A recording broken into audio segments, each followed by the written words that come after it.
there is a shadow that follows you. It's the weight of the task you know you should be doing right now. You feel it when you're scrolling through your phone, when you're watching another episode of a show you don't even like, when you're suddenly organizing your bookshelf for the first time in years. It's a low-grade hum of anxiety that whispers, you should be doing that other thing. You tell yourself the great lie, I'll do it tomorrow. I'll be more motivated then. I'll have more energy. But tomorrow comes, and the shadow is still there.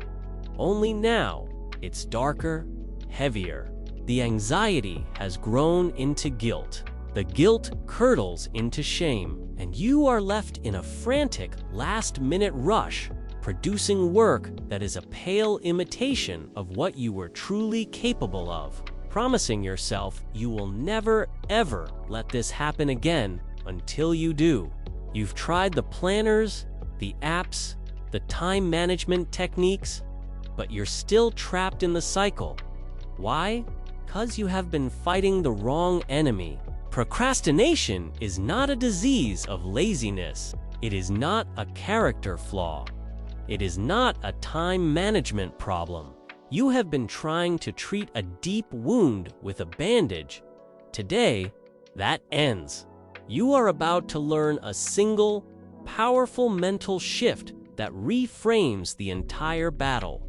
It doesn't require more willpower, a new app, or a perfect schedule. It requires a change in your perception. You will learn to stop fighting the task and instead understand what you are truly running from. And in that understanding, you will find the key to ending procrastination fast. Shift 1. You are not fighting the task. You are fleeing a feeling. This is the foundational truth you must accept. You are not avoiding the spreadsheet. You are not avoiding the blank page. You are not avoiding the gym. You are avoiding the feeling that the task generates within you. Let's be specific. When you think about that difficult project, what feeling bubbles up? Is it the anxiety of uncertainty? Is it the insecurity of not knowing if you're good enough? Is it the frustration of a complex problem? Is it the sheer boredom of a tedious, repetitive task? That feeling is the real enemy. Your brain, specifically its ancient limbic system, is wired to do one thing above all else: move you away from pain and toward pleasure. Okay. When it associates a task with a negative emotion, it registers that task as a threat, as a predator, and its response is immediate and powerful. Flee, escape, find a distraction that offers a quick hit of relief. That relief is scrolling social media, watching a video, or suddenly cleaning your kitchen. For a brief, wonderful moment, the negative feeling is gone, but the task remains. And now you've added guilt to the cocktail of negative emotions, making the task even more threatening the next time you approach it. This is the procrastination loop. Mental shift begins when you stop focusing on the task itself and turn your attention to the feeling you are trying to escape. You have to correctly identify the enemy before you can defeat it. The very next time you feel the pull of procrastination, stop for just 5 seconds. Don't judge yourself, just observe. Ask the question, what specific feeling am I trying to avoid right now? Give it a name. This is boredom. This is fear of judgment. This is frustration. The simple act of naming the feeling shifts control from your reactive, emotional brain to your observant, logical brain. You are no longer the victim of the feeling. You are the scientist observing it. This act alone begins to dissolve its power. Shift 2. Unmasking the great lie. I'll feel like it later. The primary excuse that procrastination whispers in your ear is this: you, Dante, feel like it now. But a magical, motivated, energetic version of you will exist in the future. Let's wait for that person to show up. This is the grand deception. There is no future you. There is only present you in a different moment. The you of tomorrow morning will be just as tired, just as uninspired, just as distracted as the you of right now. In fact, they will be worse off because now they have the added pressure of less time and the accumulated guilt from yesterday's inaction. You are waiting for a feeling. That feeling is called motivation. You believe that motivation is the cause of action? This is perhaps the single most debilitating misconception about productivity. You believe you must feel ready in order to act. The truth, proven time and again, is the exact opposite. Action is the cause of motivation. Think of it like a bonfire on a cold night. You don't wait for the heat to magically appear before you strike the match.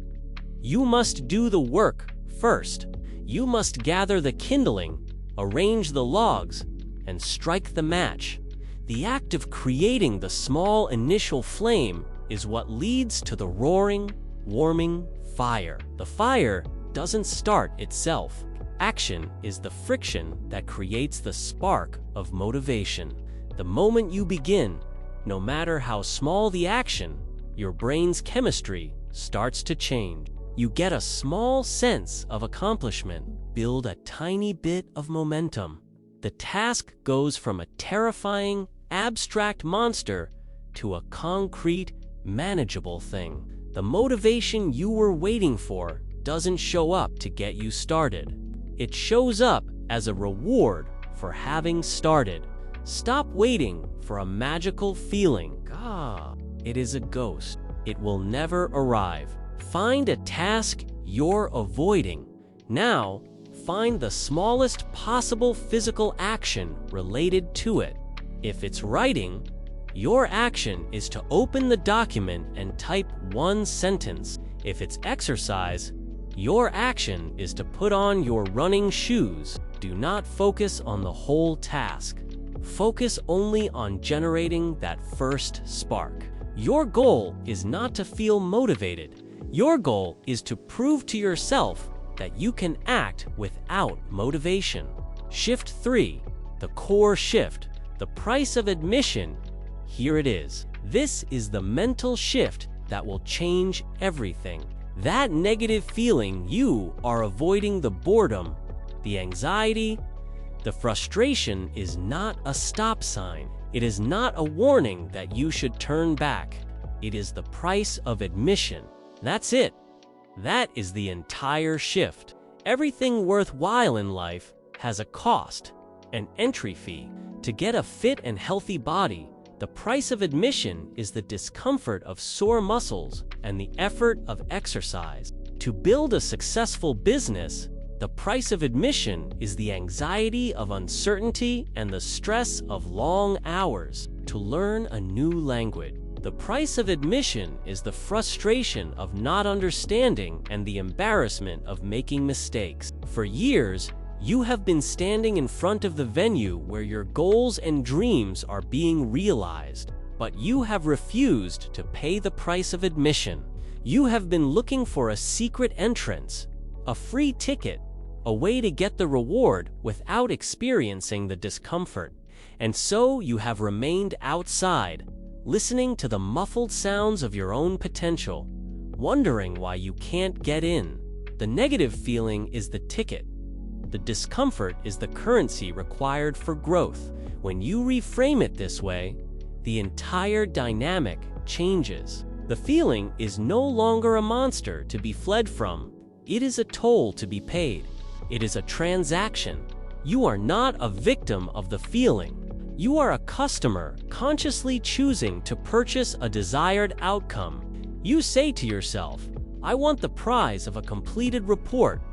The price of admission is 1 hour of focused, difficult thinking. Okay, I am willing to pay that price. You say, "I want the reward of a clean house." The toll is 30 minutes of boring, tedious work. I will pay that toll. You are no longer waiting to feel good. You are agreeing to feel bad for a little while in order to achieve something great. Identify the primary task you are avoiding. Identify the negative feeling it creates. Reframe it as a transaction. Say it out loud. The feeling of insert feeling here is the price of admission for getting insert desired outcome here. I am willing to pay this price. Feel the shift from victim to agent. You are not being forced. You are choosing. Shift 4. Shrink the toll. The power of the first 2 minutes. Okay, so you're willing to pay the price, but sometimes the perceived price feels too high. The thought of 2 hours of intense study feels so overwhelming that you can't even bring yourself to the toll booth. This is where you become a savvy negotiator with your own brain. The goal here is to shrink the price of admission until it feels so small, so laughably easy, that it's almost impossible to refuse. This is the power of the 2-minute rule. Whatever task you are avoiding, make a deal with yourself to do it for only 2 minutes. Read your textbook becomes open the book and read 1 page, right? The essay becomes open the document and write for 2 minutes. Go for a run becomes put on your running clothes and walk out the door. Gay-one can endure almost any discomfort for just 120 seconds. Okay, you are making the toll so cheap that your brain can justify the effort of avoiding it. But here is the magic. Starting is everything. An object at rest stays at rest. An object in motion stays in motion. The activation energy required to begin a task is the highest hurdle. Once you've paid the tiny 2-minute toll, you have already overcome the most difficult part. You've opened the document. You've put on your shoes. You are in motion. More often than not, you will find yourself continuing past the 2-minute mark. And even if you don't, you have still won. You have kept the promise to yourself. You have reinforced the identity of a person who starts. You have made a small deposit in your disciplined bank account. Take the task you are dreading. Now, define a 2-minute version of it. A version so simple you cannot say no. Set a timer for 2 minutes and do only that. Your only goal is to start the timer. What happens after is a bonus. Shift 5. Break the shame spiral with forgiveness. There is a final, insidious component to procrastination. It feeds on itself. You procrastinate, you then feel guilty and ashamed of your inaction. These feelings of guilt and shame are painful. So, how does your brain try to escape this new pain? Seeking another distraction, which means more procrastination. This creates a vicious, downward shame spiral. We believe that being hard on ourselves is the way to motivate change. I'm so lazy. I have no willpower. We think this self-flagellation will spur us to action. It does the opposite, drains our emotional energy, reinforces a negative self-identity, and makes the task even more daunting. The surprising antidote to this spiral is not more self-discipline, but more self-compassion. It is forgiveness. When you find yourself in the spiral, you must consciously pause and forgive your past self for the procrastination. That version of you is gone. They made a choice based on escaping a feeling. You cannot change that. Berating them is useless. Your only point of power is in the present moment. By forgiving past you, you release the burden of guilt and free up all that wasted mental energy. You can then turn to present you with a clean slate and ask the only question that matters. Okay? Given the current situation, What is the next wise action I can take? This isn't about letting yourself off the hook. It's about unburdening yourself so you have the strength to get back on the path. Forgiveness is not a sign of weakness. It is a strategic tool for reclaiming your power to act right now. Think about a task you have been putting off for a while. Acknowledge the guilt or shame you feel. Say this out loud: I forgive myself for procrastinating. That was then. My power is right now. What is the very next step? Feel the weight lift. Then, take that very next step, no matter how small. Final thoughts. The moment of action, we have journeyed to the true heart of procrastination. It is not about laziness, but about a deep-seated instinct to flee from uncomfortable feelings. The mental shift, the great key to unlocking this prison, is to change your relationship with that discomfort. You no longer see it as a stop sign, you see it for what it is. The price of admission to a life of accomplishment. You stop waiting for a mythical future you to feel motivated, because you now understand that action creates motivation, not the other way around. You learn to negotiate the price down to something small and manageable, just to get yourself in motion. And you learn to forgive yourself, to break the shame spiral, and grant yourself the grace to begin again right now. You are no longer a person who is governed by the whims of their feelings. You are an agent, a person of action, who understands that to get what you want, you must be willing to pay the cost. And the cost is almost always just a temporary, manageable feeling of discomfort. Your new life begins with the very next task you face. Here is your call to action. Right now, after this, I want you to bring to mind the one task you are avoiding the most. Name the feeling it generates. Then, make a deal with yourself. You will pay the price of admission. You will endure that feeling for just 2 minutes. Set a timer. That's your only job. Stop waiting for a feeling that is never going to arrive. The person you want to be, the accomplishments you want to achieve, the pride you want to feel, all of it is waiting for you on the other side of that discomfort. Go pay the toll. Your future self is counting on it.